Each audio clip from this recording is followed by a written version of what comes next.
मेरे साथ अपना अपना बाइबल खोले। Come on, open your beautiful Bible.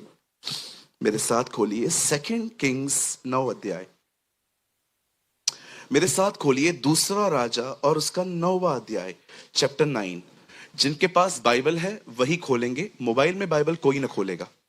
Okay, phone अंदर रख दीजिए, मोबाइल में बाइबल मत खोलिए, क्योंकि मोबाइल में बाइबल खोलने के बाद लोग कहीं और चले जाते हैं मोबाइल में।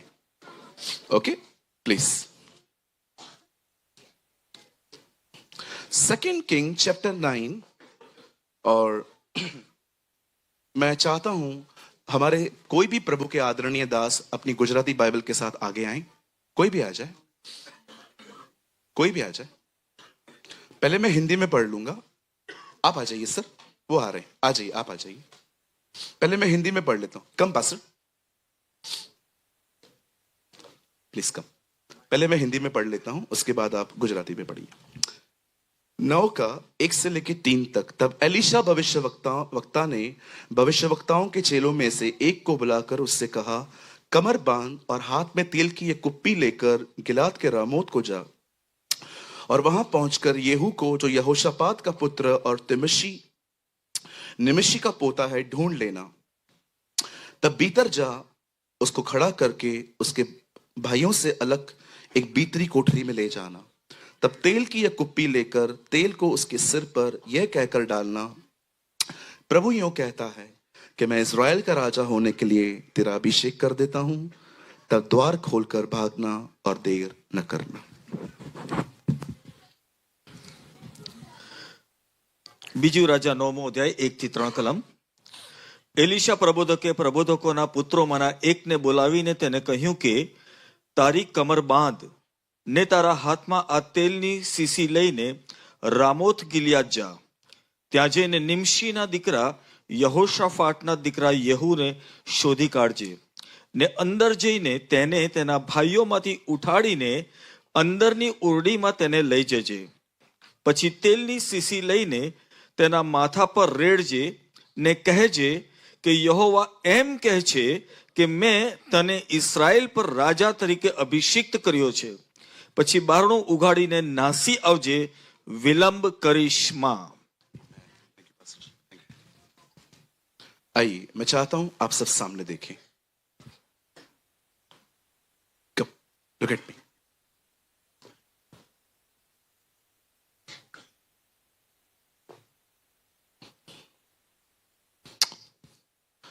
हमारी बाइबल कहती है एक समय था जब इज़राइल के एक राजा ने एक अन्य जाति औरत से विवाह किया।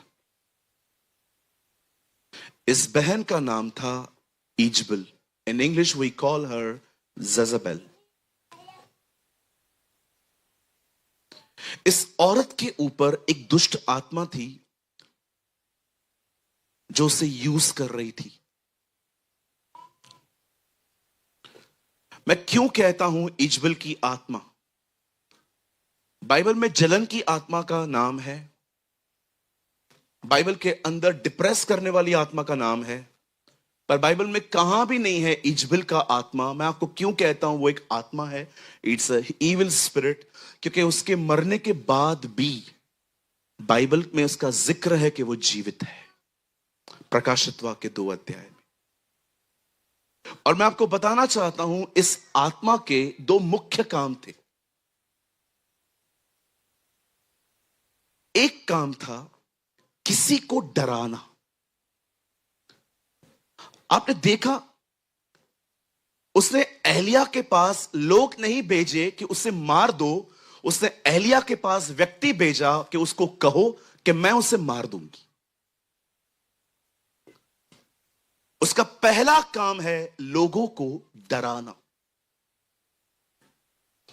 वो एलिया के पास लोगों को नहीं भेजती है कि जाओ उसे मारो, वो कहती है go and pass this message.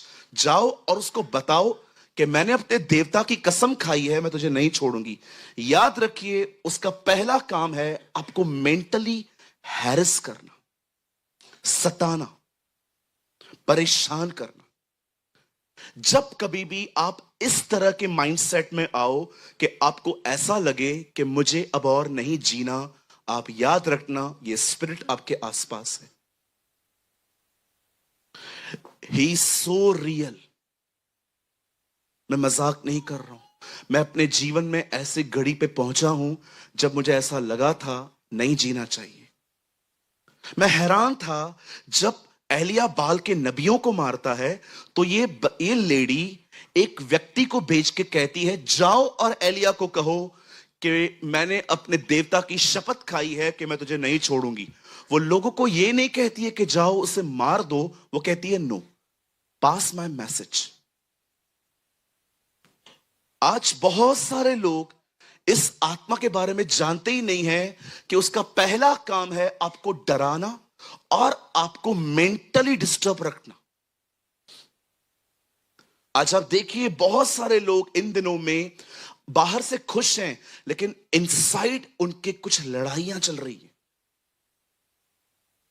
युद्ध चल रहे हैं अंदर। आप नहीं जानते हैं इन दिनों में स्टूडेंट्स की हालत क्या है। उन्होंने बहुत सारी जिम्मेदारियां हाथ में ली हैं लेकिन अब इन दिनों में वो अपनी जिंदगी को इतना हैवी हैवी फील करते हैं। आप जानते हो ऐसा क्यों है? कहां ना कहां आप इस आत्मा के इन्फ्लुएंस में हैं। इसका पहला काम है आपको डराना और आपको डिस्टर्ब करना। सेकंड, इसका दूसरा काम है एक आदमी को व्यभिचार में गिराना। पर इसके व्यभिचार के गिराने तरीके बड़े अजीब हैं। ये एक लेडी को लेती है, उसको इतना मेकअप करवाती है और पुरुषों के सामने ले जाती है ताकि पुरुष इसे देख के पाप में गिरे। This is her work. वो एक लेडी को लेती है, वो एक स्त्री को लेती है। इसलिए देखिए मरने से पहले वो सुरमा लगा रही थी, वो खुद भी मेकअप कर रही थी। मैं उस मेकअप की बात नहीं कर रहा हूं जो आप शादी और पार्टी या किसी फंक्शन में करके जाते हैं। नो, वो नॉर्मल है। लेकिन आपको नहीं पता कुछ ऐसी भी वुमेन्स होती हैं, कुछ ऐसे भी लोग रहते हैं जो विदाउट मेकअप वो रह नहीं पाते। कोई टाइम था जब इयररिंग्स जो होती थी वो सिर्फ कानों में पहनी जाती थी। आज आप देख रहे हो यहां पर, मैं मजाक नहीं कर रहा हूं। आपको पता है ये कितना सेंसिटिव पार्ट है आपके बॉडी का। यहां बैली बटन में, यहां पर कौन सिखाता है इन्हें ये सब? आप कुछ लोगों को देखते हो पूरे बॉडी पे टैटूज से। कौन टीच कर रहा है ये सब? याद रखिए, प्रभु नहीं दिखता, प्रभु के काम दिखते हैं। यह भी याद रखिए, दुष्ट आत्माएं नहीं दिखती, उनके काम दिखते हैं। शैतान, बिली ग्राहम ने कहा, ये वे दिन हैं कि शैतान हर जगह पर है पर दिखाई किधर भी नहीं दे रहा। हर जगह पे उसका काम है लेकिन फिर भी छुपा हुआ है। एक टाइम था, मैं अपने लाइफ में स्टमक इश्यूज से बहुत प्रॉब्लम, मेरे पेट में कुछ तकलीफें थी। लिटरली मुझे इतनी तकलीफ होती थी। एक दिन मैंने खुदा को फ्रस्ट्रेट होकर कहा, मुझे जीना ही नहीं है अगर इतना पेन होगा तो मुझे। आज मैं समझ पाता हूं कि मेरे साथ क्या हो रहा है। आज मैं आपसे पूछना चाहता हूं, कहीं आप तो इस स्पिरिट के इन्फ्लुएंस में नहीं है? पूरे इज़राइल को आपने देखा, इसने एलिया की हालत क्या कर दी। और प्रभु भी महान है। एलिया इससे डरकर मौत मांगने लगा। लिखा है वो किसी जुनिफर ट्री के सामने बैठा और खुदा को कहने लगा, खुदा मुझे उठा ले, मैं बहुत तंग हूं। जो मौत मांग रहा था, प्रभु ने उसे आज तक जिंदा रखा है। God is amazing. ओके, मौत मत मांगो, सदा जीवित छोड़ देगा वो तुम्हें, कभी मरोगे ही नहीं। जो मौत मांग रहा था, खुदा ने उसे आज तक जीवित रखा है। हमारी बाइबल कहती है 3 लोग जिंदा उठाए गए हैं, हनोक, एलिया, हमारे प्रभु यीशु मसीह। आने वाले दिनों में करोड़ों उठाए जाएंगे। हाँ बिल्कुल, आप भी जाएंगे। मैं तो जाऊंगा ही जाऊंगा, आप भी चलो। नाउ लिसन, जब परमेश्वर ने इस आत्मा को इस लेडी के ऊपर देखा, खुदा ने एलिया को खड़ा किया. God raised Tishbite Elijah. लेकिन हम जानते हैं एलिया भी डर गया इससे, और एलीशा की मिनिस्ट्री एलीशा को मिल गई. अब एलीशा अपनी सेवकाई में प्रभु की अगुवाई से एक बंदे को ढूंढ रहा है जो उस लेडी को खत्म करेगा. और जानते हैं उस आदमी का नाम क्या था? येहू. इंग्लिश में उसे जेहू कहते हैं. अब परमेश्वर एक व्यक्ति को बुलाता है, एलीशा एक व्यक्ति को बुलाता है और कहता है जाओ येहू को ढूंढो.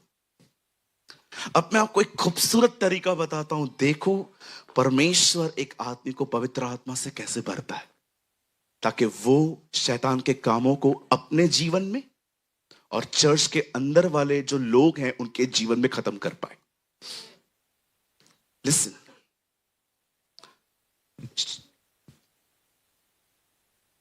गुड गर्ल ना बेटा, शांत हो जाओ. बाबू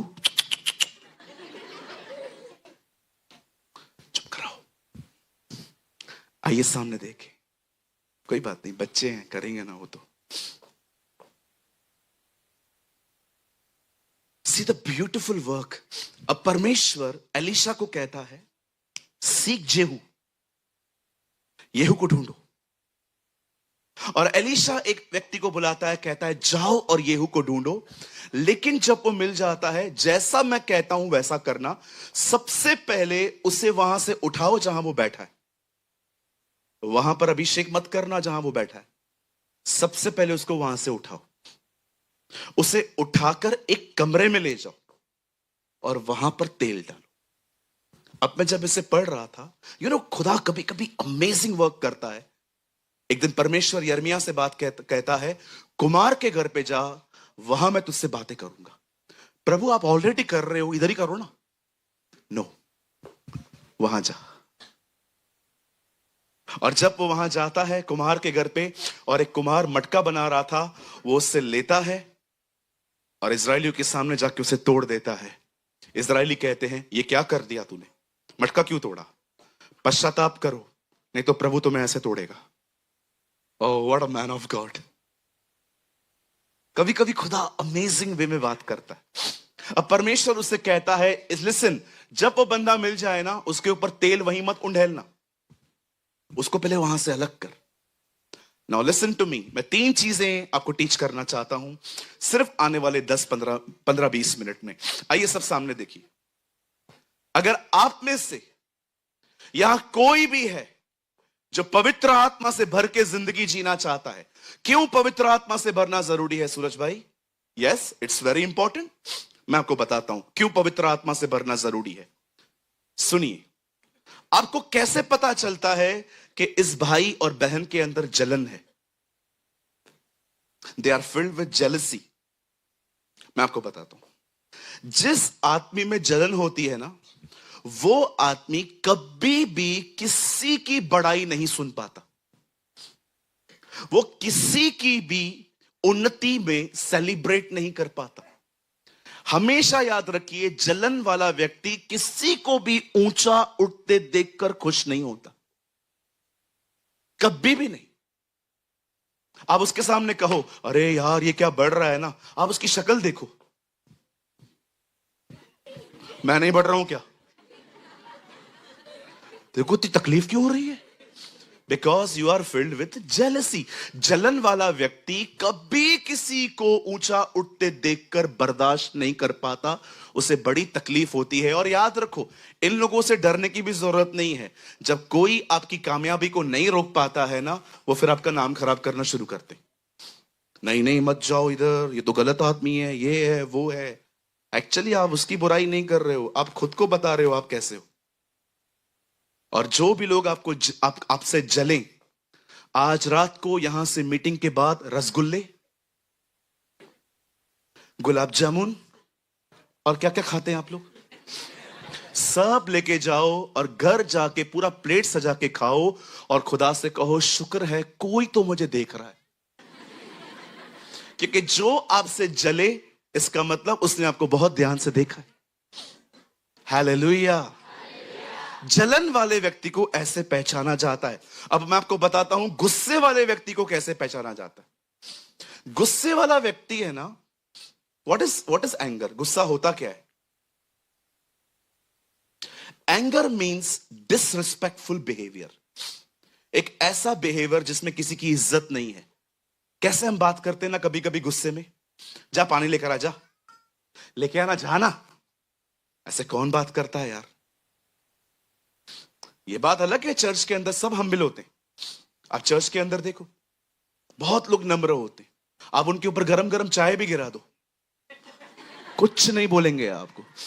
अब उनके ऊपर चाय गिर जाए, बोले कुछ नहीं है और गिरा। लेकिन घर के अंदर ठंडा पानी भी इनके ऊपर गिराओ,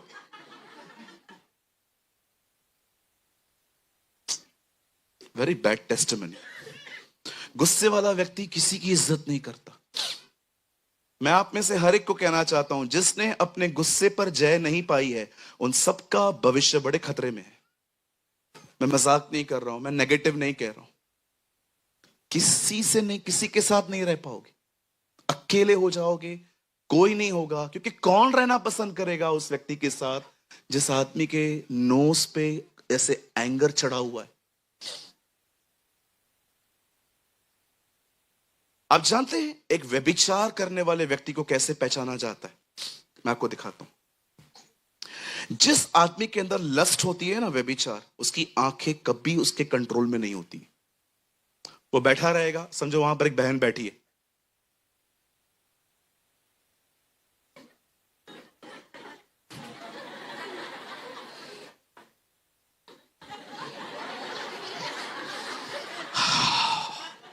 दिख रहे हो, आंखें वश में नहीं आ रही हैं। व्यभिचार होगा, व्यभिचार जिंदगी चलाएगा। गुस्सा होगा, गुस्सा जिंदगी चलाएगा। जलन भरी होगी, जलन आगे ले जाएगी। पवित्र आत्मा से भरे रहोगे, पवित्र आत्मा चलाएगा। ये कारण है हम में से हर एक को पवित्र आत्मा से भरना जरूरी है, क्योंकि पवित्र आत्मा से भरे हुए नहीं रहोगे, कोई और तुम्हारी जिंदगी चलाएगा। परमेश्वर आदम को कहता है, जिस दिन तू ये फल खाएगा उस दिन तू मरेगा।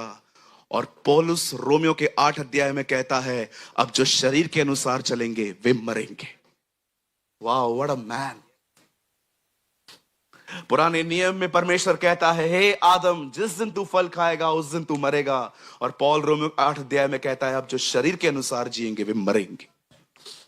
यह जरूरी है कि हम पवित्र आत्मा के द्वारा चलें। याद रखिए, जो व्यक्ति पवित्र आत्मा से बात नहीं करता, वो पवित्र आत्मा के साथ कभी चल भी नहीं पाता। कितने लोग ये बात जानते हैं? आप जब पैदा हुए आपके पास दांत नहीं थे, दांत बाद में आए। टांगे थी पर चलती नहीं थी। आहिस्ते आहिस्ते बेबी स्टेप्स चल चल के आपने सीखा। बिल्कुल ऐसा ही होता है पवित्र आत्मा के साथ। खुदा ने पवित्र आत्मा आपको दिया है, हर दिन उसके साथ चलना सीखिए। एवरी डे उसके साथ वॉक करना सीखिए। एक दिन ऐसा आएगा कि आपका शरीर पवित्र आत्मा में चलेगा। It's very important. अब सुनिए मैं क्या बोलने की कोशिश कर रहा हूं। जब परमेश्वर एलीशा को कहता है येहू को ढूंढो, अब सुनिए, भविष्यवक्ता उस लड़के को कहता है जाओ येहू को ढूंढो। अब प्रोसेस क्या है? लिसन। जब वो मिले, सबसे पहले उसको उसके लोगों से अलग करो। पहली चीज, यदि आप में से कोई पवित्र आत्मा से भर के जिंदगी जीना चाहता है, पहली कंडीशन, अपनी कंफर्ट जोन से बाहर आओ। वहां से उठो जहां पर हो। जब जकई ने सुना कि यीशु मसीह यहां से गुजरने वाला है, वो नीचे नहीं खड़ा था, वो पेड़ पे चढ़ा। पेड़ पे चढ़ना आसान नहीं था। जानते हो वो यीशु को क्यों देख पाया? क्योंकि उसने अपना कंफर्ट जोन छोड़ दिया। मरियम गई कब्र पे, उसने कहा यीशु मसीह कहां है? वो गायब था वहां से। चेले आए, वो देख के गए कब्र खाली है, ये वहीं खड़ी थी। अगर आप में से कोई भी पवित्र आत्मा से भरना चाहता है, सबसे पहले अपनी आरामदायक जिंदगी से बाहर आइए। नींद से दोस्ती तोड़िए। 5 घंटे सोना बहुत होता है, उठिए उसके बाद और अपना अधिक से अधिक समय प्रार्थना में बिताइए। मैं आपको कहना चाहता हूं, जब आप अपनी कंफर्ट जोन से बाहर आएंगे, जब आप अपनी आरामदायक जिंदगी से बाहर आएंगे, परमेश्वर आपको इतना भर देगा। मैं आपको सच कहता हूं, आप जहां जहां जाएंगे, आपके जाने पर शैतान के बंधनों को टूटते हुए देखेंगे। द फर्स्ट थिंग, जो लोग पवित्र आत्मा से भरना चाहते हैं, आपको अपनी कंफर्ट जोन से बाहर आना पड़ेगा। जाओ, उसे ढूंढो और उसको उसके भाइयों से अलग करो। वहां पर ऑयल मत उंडेलना, पहले उसे वहां से अलग कर। याद रखिए, बहुत सारी बरकतें कुछ लोगों से अलग होके मिलेंगी। परमेश्वर का पहला वचन बाइबल में है, अंधेरे को ज्योति से अलग करो। आज मैं आपसे पूछना चाहता हूं, यहां देखिए, कितना घंटा दुआ करते हैं आप?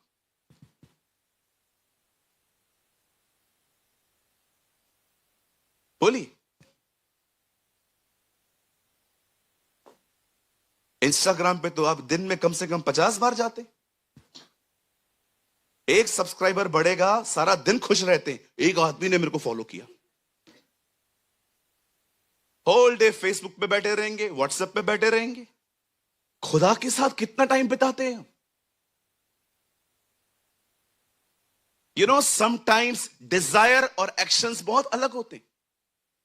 मैं भरना चाहता हूं, पर एफर्ट्स क्या है? एफर्ट कुछ भी नहीं। कुछ लोग पता है पवित्र आत्मा से भरे कैसे, क्या समझते?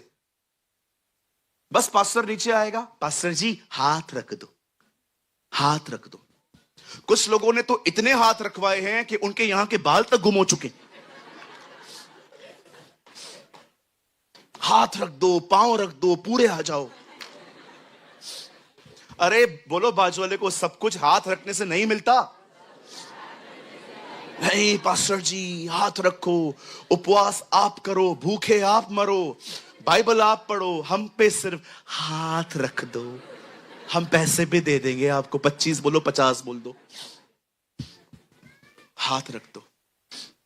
यहां देखिए, मुझे पता है आपको बहुत हंसी आएगी, लेकिन मैं हंसाने के लिए नहीं कह रहा हूं। बाइबल कहती है, यह वह तेल है जो हारून के सर पे डाला गया। सर कौन है कलीसिया का? जीसस। बाइबल कहती है ऑयल किस पे आया है? सर पे के हाथ पे? कहता है, बाइबल कहती है यह वह तेल है जो हारून के सर पे डाला गया। सबसे पहले ऑयल सर पे आया है, उसके बाद लिखा है, बाइबल कहती है, और यह तेल उसकी दाढ़ी से बह निकला। कहिए दाढ़ी। जिनके पास दाढ़ी है ऐसे करो। है थोड़ा बहुत तो है ना, करो ना। वही बहनों को नहीं आती है फिर भी करो। करूं प्रार्थना करूं, दाढ़ी है आपको? कैसे लगेगी ना बहने दाढ़ी पे?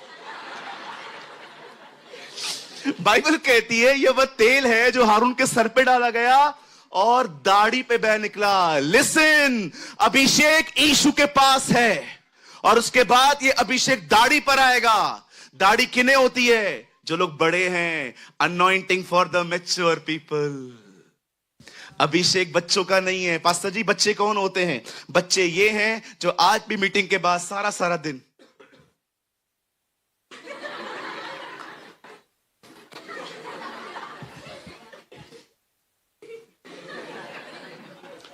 मस्त भाई लोग पीछे के बाल कटवा के, बहनें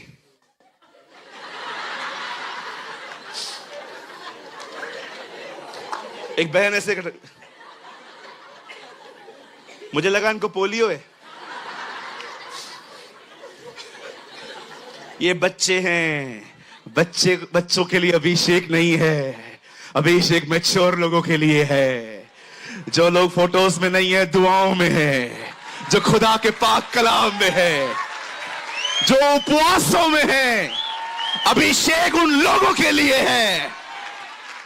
मेरे भाइयों, अभिषेक उन लोगों को मिलेगा जो इजबेल के खानदान को खत्म करना चाहते। अनॉइंटिंग बच्चों के लिए नहीं है जो सारा दिन फोटो सेल्फी ये वो थोड़ी थोड़ी बातों पे पास्टर ने प्रेज द लॉर्ड नहीं बोला मैं चर्च क्यों जाऊं, इन लोगों के लिए नहीं है। ये तो छोटे छोटे बच्चे हैं। अभिषेक उन लोगों के लिए है जो दुआओं में रहते हैं, जो प्रार्थना करते हैं, जो उपवासों में है, जो परमेश्वर को सुबह उठ के खोजते हैं। Anointing for the mature people. ये सिर्फ हाथ रखने से अभिषेक नहीं मिलता।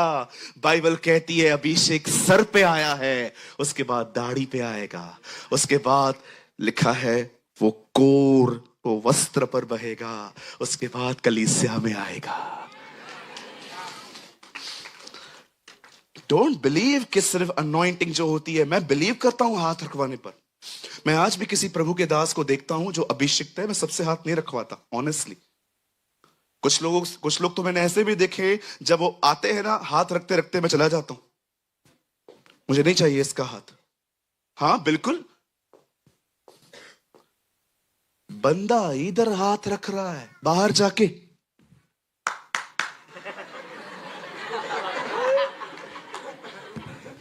गुटखे वाला हाथ रखवाऊं। अरे मैं एक बंदे को जानता हूं, प्रचार करता है, गुटखा भी खाता है।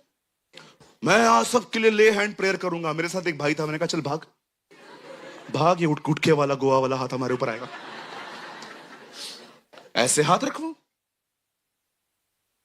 इसलिए पौलुस कहता है हाथ रखने पर किसी के ऊपर जल्दबाजी न कर। मैं आपको भी कहना चाहता हूं सोच समझ के प्रभु की अगुवाई से हाथ रखा करो। बहुत लोग आते हैं, ब्रदर मेरे ऊपर हाथ रखो। ऐसे थोड़ी होता है, खुदा की अगुवाई से होता है वो। किसी के ऊपर हाथ रखने का मतलब क्या है? आप अपने अभिषेक का एक हिस्सा उसे दे रहे हो। हालेलुया। अभिषेक मात्र हाथ रखने से नहीं आता। अभिषेक पाने के लिए, पवित्र आत्मा से भरने के लिए सबसे पहले अपनी कंफर्ट जोन से बाहर आना पड़ता है। रात को जल्दी सो जाओ ताकि सुबह जल्दी उठ सको दुआ के लिए। अब उसे पहले पहले वहां से बाहर निकाल। उसके बाद क्या करूं? उसे भीतरी कोठरी में ले जा। क्या है कोठरी? कोठरी वो जगह है जहां पर हम प्रभु से बात करते हैं। कोठरी वो जगह है जहां पर प्रभु हमसे बात करता है। याद रखिए, जब आप प्रार्थना करते हैं आप परमेश्वर से बात करते हैं, और जब आप बाइबल खोलते हैं परमेश्वर बाइबल के द्वारा आपसे बात करता है। जब आप परमेश्वर की सुनेंगे, जब आप परमेश्वर से बात करेंगे, ओ बाइबल कहती है उसे कोठरी में ले जा, वहां पर उसके ऊपर ऑयल उंडेल, वहां पर उसके लिए भविष्यवाणी कर। याद रखिए, भविष्यवाणी सिर्फ भविष्यवक्ता की तरफ से नहीं आती, सच्ची भविष्यवाणी कमरों में आती है। सच्ची ऑयल जो है वो कमरों में आता है। मैं आप में से हर एक को कहना चाहता हूं, हमारी बाइबल कहती है पिता का प्रेम, प्रभु यीशु मसीह का अनुग्रह और पवित्र आत्मा की सहभागिता, खुदा बाप की मोहब्बत, पाक रूह की रिफाकत और शराकत और बेटे का फजल हम पे बना रहे। हम अंत में ये आशीष दे के कलीसिया को विदा करते हैं। पर मैं आपको बताना चाहता हूं, बाप ने प्रेम किया, बेटा दिया, बेटे ने अनुग्रह दिया, पवित्र आत्मा दिया, और मैं आपको बताना चाहता हूं उस पवित्र आत्मा ने हमें क्या दिया है? अन्य भाषा नहीं, सहभागिता, कम्युनिकेशन। ओ अगर आप पवित्र आत्मा से भरना चाहते हैं, लिसन टू मी, कैथरीन कुलमैन कोई भी वीडियो, कोई भी बुक, किसी भी स्टोर से लेके पढ़ो, वो हमेशा इसी कीमत के बारे में बात करती थी जो कीमत उसने चुकाई थी। एक वीडियो में वो कह रही थी खुदा को, कुछ रखा है तुझसे छुपा के तो दिखा ताकि वो भी दे दो। ये कीमत है। उद्धार मुफ्त में हुआ है, पर पवित्र आत्मा की भरपूरी मुफ्त में नहीं मिलती। उसके लिए कीमत चुकानी पड़ती है, और कीमत शब्दों में नहीं, एक्शन में करके दिखाता हूं। ये कीमत है, ये कीमत है, ये चुकाना पड़ेगा। जब यहां बैठोगे ना, विश्वास करो, याद रखो, यहां पर इस चीज को तोड़ने के लिए शैतान लड़ाई करेगा। जब यीशु गसमनी में प्रार्थना कर रहा था, वो वहां अरेस्ट हुआ, प्रार्थना में अरेस्ट हुआ। कुछ लोग राजा के पास जाके कहते हैं, हे राजा, तू चिरंजीव रहे, O king you live for ever. हम चाहते हैं तू एक फतवा जारी कर। क्या? 30 दिन तक हम सब तेरे सामने तुझसे विनती करेंगे। बाइबल कहती है यह फतवा सिर्फ दानियल के लिए पास हुआ था। जानते हैं उस फतवे में क्या लिखा था? राजा को छोड़ किसी के सामने सजदा मत करो। आप देखो, अटैक दानियल पे नहीं है, प्रेयर पर है। प्रार्थना बंद करवाओ। जब आप यहां बैठोगे ना, आप चर्च आओ, आपका कोई विरोध नहीं होगा, लेकिन आप जब खुदा के साथ समय बिताओगे ना, घर वाले चिढ़ जाएंगे, घर वालों के मूड स्विंग्स हो जाएंगे, कोई चर्च के अंदर बदतमीजी कर देगा, कोई कुछ क्या कर देगा। याद रखिए, शैतान लड़ेगा आपसे कि कुछ भी हो, इसको इधर नहीं बैठना, क्योंकि उसको पता है जो घुटनों पर बैठा और खुदा से बातें करेगा, वो आने वाले दिनों में नरक की सारी ताकतों को हिला देगा।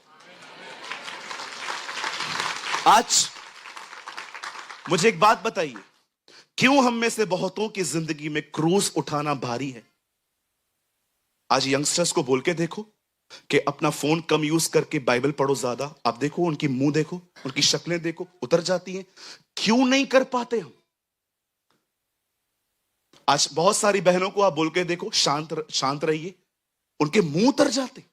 आज बहुत सारे भाइयों को आप कहिए कि व्यभिचार से दूर रहो, उनके मुंह उतर जाते। कभी आपने सोचा है, सब कुछ पता है हमें, लेकिन पालन क्यों नहीं कर पाते हम? फॉलो क्यों नहीं कर पाते? जानते हो क्यों? क्योंकि हमारे पास ज्ञान तो है, पर प्रार्थना जीवन नहीं है। We have a knowledge but not prayer life. उठिए, बहुत समय बर्बाद हो चुका है, बहुत टाइम वेस्ट हो गया है इन फालतू चीजों में। तारक मेहता, बिग बॉस, बहुत सारी मैगजीन, चिट चैट और ये गेम्स के अंदर बहुत टाइम वेस्ट हो चुका है। अब उठिए, कीमत चुकाइए। आने वाले दिनों में मैं आपको कहना चाहता हूं, ये खुदा की मर्जी है कि इससे पहले कि अहमदाबाद यीशु को बादलों पर देखे, उससे पहले अहमदाबाद यीशु को आप में देखे। This is a will of God. मैं आप में से हर एक को कहना चाहता हूं, प्रभु की यह मर्जी है कि आने वाले दिनों में आप में से यहां पर कोई बच्चा है, बूढ़ा है, बुजुर्ग है, बहन है, भाई है, यह खुदा की मर्जी है कि आप में से हर कोई पवित्र आत्मा से परिपूर्ण होकर जीवन जिए। This is a will of God. You should filled with the Holi spirit. आप जानते हो परमेश्वर ने इस्राएलियों को मिस्र से क्यों निकाला? कनान जाने के लिए। कितने लोग पहुंच पाए? जानते हो परमेश्वर आपको दुनिया से क्यों लेकर आया है?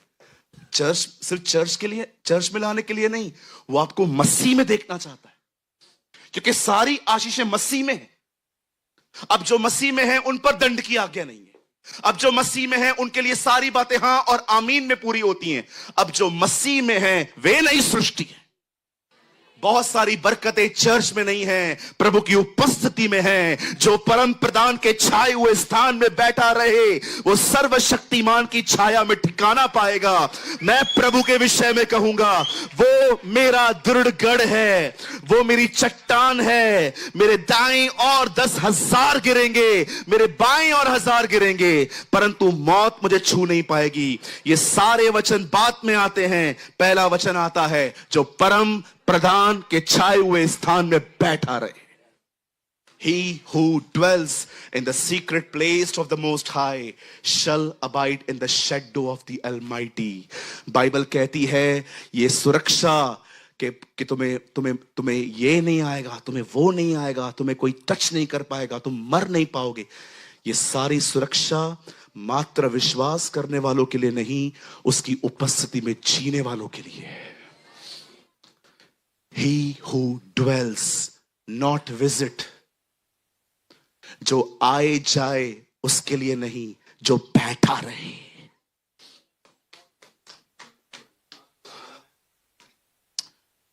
Oh, Jesus be the praise. Bible नहीं कहती कि वहां ऐसा लिखा है जो मेरी उपस्थिति में आए जाए। बाइबल कहती है जो बैठा रहे,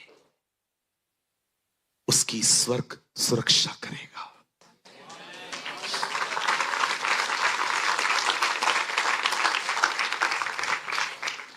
यार मैं कभी कभी सोचता था 91 पढ़ने वाले भी कोविड में मर गए, ऐसा क्यों? मुझे खुदा ने कहा ये भजन गलत तरीके से प्रस्तुत किया गया है। ये पूरी सुरक्षा मात्र अंगीकार करने वालों के लिए नहीं है, मेरी उपस्थिति में जीने वालों के लिए है। He who dwells not visit, जो आए जाए नहीं, जो बैठा रहे। जब आप उसकी उपस्थिति में बैठेंगे, जानते हो इस भजन का आखिरी वचन क्या है? मैं उससे अपना उद्धार दिखाऊंगा। यीशु मसीह जब छोटे थे, एक बूढ़े अंकल ने उसे उठाया और खुदा को देख के कहा, आज मैंने तेरा उद्धार देखा है। ये भजन स्टार्ट होता है पिता से, अंत होता है यीशु से।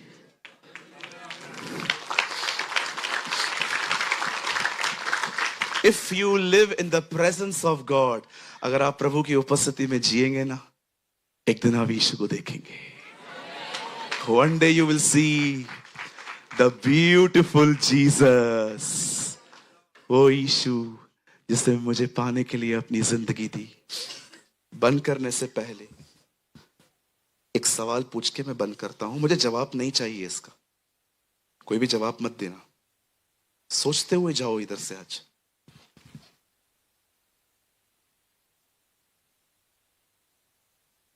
आपने पवित्र आत्मा पा लिया है, क्या पवित्र आत्मा ने आपको पाया है? That is my question.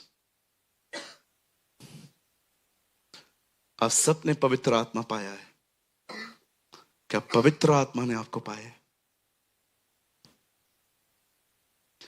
क्या वो आपके बारे में कह सकता है ये 100% मेरा है? आपकी जिंदगी उसके हाथ में कितने हद तक है?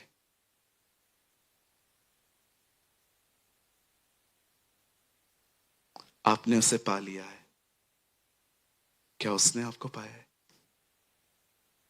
क्या वो आपके बारे में कह सकता है ये कपड़े मेरी इच्छा से पहनते हैं, ये बाल मेरी इच्छा से कटवाते हैं,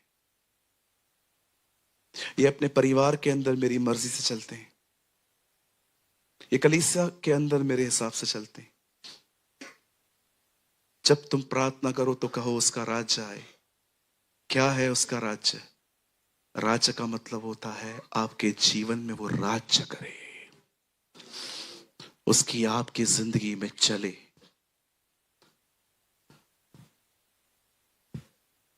please come out from your comfort zone. अपनी आरामदायक जिंदगी से बाहर आए। बहुत आराम कर चुके हैं आप। बंद करने से पहले भाइयों, I want to give you one last revelation. मैं एक आखिरी प्रकाशन आपको देता हूं। लिसन सिस्टर्स, इस बाइबल में परमेश्वर के लिए लिखा है वो नूह के साथ चलता था। इस बाइबल में लिखा है परमेश्वर अब्राहम के साथ चलता था। इस बाइबल में लिखा है परमेश्वर हनोक के साथ चलता था।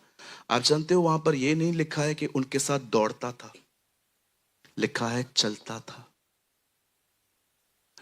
लेकिन मुझे नए नियम में एक व्यक्ति निकाल के बताइए जिसके साथ लिखा है कि वो प्रभु के साथ चला और प्रभु उसके साथ चला। एक भी नहीं मिलेगा,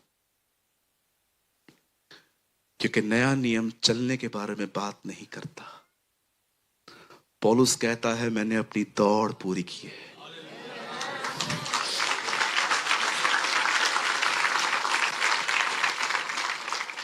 अब खुदा ने किसी को चलने के लिए नहीं बुलाया है, अब खुदा ने हर एक को दौड़ने के लिए बुलाया है। My Bible says, look unto Jesus and finish your race. आओ हम वो दौड़ यीशु की तरफ देख के दौड़े। हर वो पाप जो हमें पकड़े हुए है, हर वो चीजें जो हमको पकड़ के बैठी हैं, उन्हें छोड़ के हम वो दौड़ दौड़े जिसके लिए हम बुलाए गए। दौड़िए। हम आराम करने वाले लोगों में से नहीं होने चाहिए। मैं आपको एक होमवर्क दूं, घर जाके करोगे? ये पूरा हफ्ता पढ़ाई करो कि जब खुदा लोगों से मिलता था उस टाइम पे वो क्या करते थे। एक भी आपको नहीं मिलेगा जो घर पे सोया था। सब काम कर रहे थे। पतरस काम कर रहा था, मती काम कर रहा था, मूसा काम कर रहा था, एलिशा काम कर रहा था। परमेश्वर हमेशा आपकी मेहनत के बीच में आके आपसे बातें करेगा। जब प्रभु आदम को कहता है तू अपने बदन का पसीना बहाएगा तब ये जमीन तुझे अनाज देगी। मैं आपको कहना चाहता हूं, इस किताब के ऊपर भी पसीना बहाना सीखो। ये किताब आपको खाना देगी।